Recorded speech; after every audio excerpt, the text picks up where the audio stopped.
at the United Nations stormed theatrically out of a Security Council session when his country was accused of using starvation as a weapon of war. He called it a lie. It is, though, widely judged to be true. Vast stores of grain are held in Ukrainian ports by Russia's sea blockade and by mines. Moscow has suggested the blockade could be eased in return for the lifting of sanctions by the West. And meanwhile, millions in Africa and the Middle East are facing hunger and starvation. Let's welcome Benjamin Mainardi, who's an analyst at the Centre for Maritime Strategy and the author of Russia's Hunger Blockade. Good afternoon to you, Benjamin. Hello, thank you for having me. It's good to have you with us. Can you just give us some context on this? How serious are the effects of this Russian blockade in terms of interrupting vital food supplies? Well, Ukraine is historically one of the world's largest producers of grain, specifically wheat and corn. Pretty much for the past few decades, Ukraine has been the top 5 exporters of wheat and corn products, and they're one of the leading exporters of sunflower seed and sunflower seed oils. And these products are, some staples of foodstuffs around the world. And the countries importing the most of Ukrainian grain are, as you mentioned, these countries throughout the Middle East and North Africa, countries like Lebanon, Yemen, Pakistan, Iran, Egypt. And, these states are not necessarily the wealthiest and most stable domestically. A lot of them are fragile. And once food supplies start being interrupted and the flow to these countries gets weaned off, there's going to be major problems. Yes. And, there's non-state actors like the United Nations World Food Program has also been a major buyer of Ukrainian grain.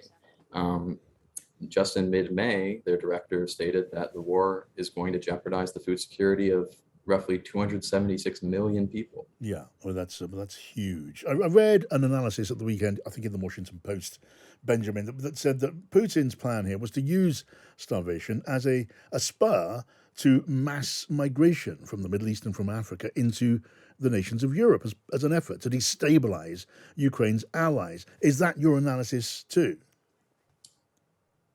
I'm not sure about the migration factor, but what I can say is we do have recent historical precedents for rising food prices and decreasing food supply leading to violence and civil strife. That's what happened in the Arab Spring, as you probably recall from the early 2010s.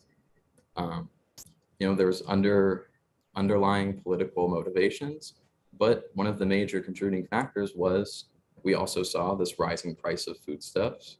And when food becomes scarce, violence becomes almost inevitable. Yes. What in your view, is a viable way through this? I mean, I've seen discussion of the use of naval escort vessels from whichever country to guide freighters laden with grain out of those Ukrainian ports. That obviously runs the risk of those escort ships running into conflict with Russian Navy ships too. There are the mines to be dealt with. I mean, what sort of option is viable? Well, you're absolutely right. This discussion is going to and is starting to look a lot like the earlier discussions about imposing a no-fly zone over Ukraine.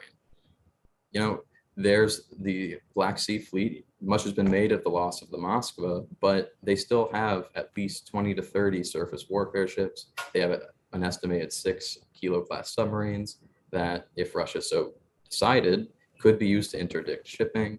There is the mine threat, but the complicating factor there is we just simply don't know what the extent of the mine threat is until we get minesweepers in there and starting conducting those counter-mine warfare operations.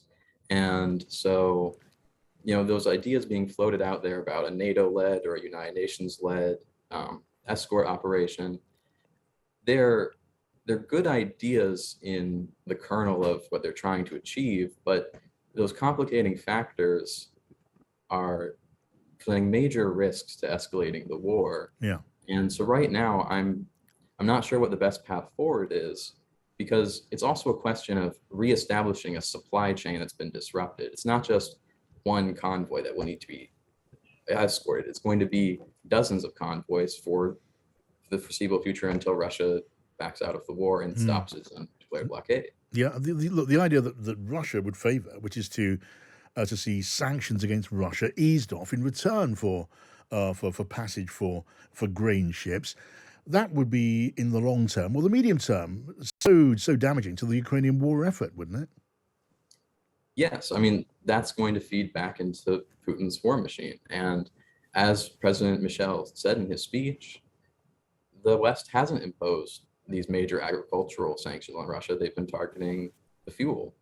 And so Russian grain is still being exported. It's the Ukrainian grain that Russia isn't allowing to get out.